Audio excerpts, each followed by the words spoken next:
નમસ્કાર, real power ન્યૂઝમાં આપનું હાર્દિક સ્વાગત છે। સૌથી પહેલા નજર કરીશું આજના મહત્વના મુખ્ય સમાચાર પર। પાદરા શહેરમાં 80માં સ્વતંત્રતા પર્વની આન બાન અને શાન સાથે ભવ્ય ઉજવણી કરવામાં આવી હતી।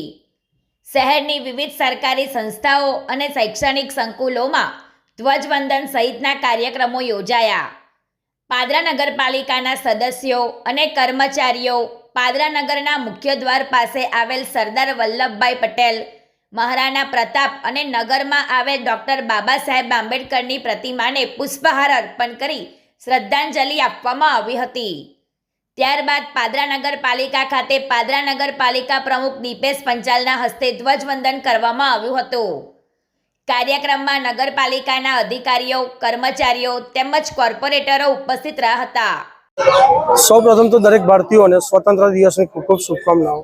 આજનો દિવસ આપણા વીર પુરુષો જેમણે આઝાદી માટે બલિદાન આપ્યું છે એમને યાદ કરવાનો દિવસ છે અને આપણે આજે સંકલ્પ લઈએ કે ટ્રાફિકના નિયમોનું પાલન કરીએ, સ્વચ્છતા જાળવીએ અને પ્લાસ્ટિકનો વધારે પડતો ઉપયોગ ના કરીએ અને તમામ સાથે રહીને એક ભારત અને શ્રેષ્ઠ ભારત બને એવો પ્રયાસ કરીએ।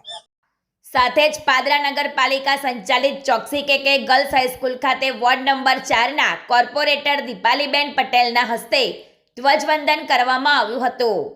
મહિલા કોર્પોરેટરો, શિક્ષકો અને વિદ્યાર્થીઓની ઉપસ્થિતિમાં વિવિધ સાંસ્કૃતિક કાર્યક્રમો યોજાયા હતા।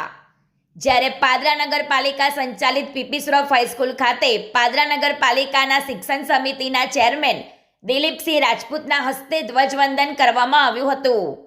કાર્યક્રમમાં કોર્પોરેટરો, શિક્ષકો અને વિદ્યાર્થીઓ જોડાયા હતા। સાંસ્કૃતિક કાર્યક્રમો સાથે પ્રાસંગિક પ્રવચનો પણ યોજાયા હતા।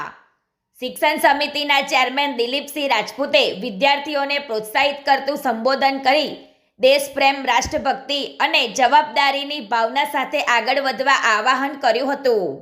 પ્રકાશ પટેલનો report, real power news, Padra. આજે 80માં સ્વતંત્ર દિવસની પાદરાના દરેક નાગરિકોને હાર્દિક શુભેચ્છાઓ।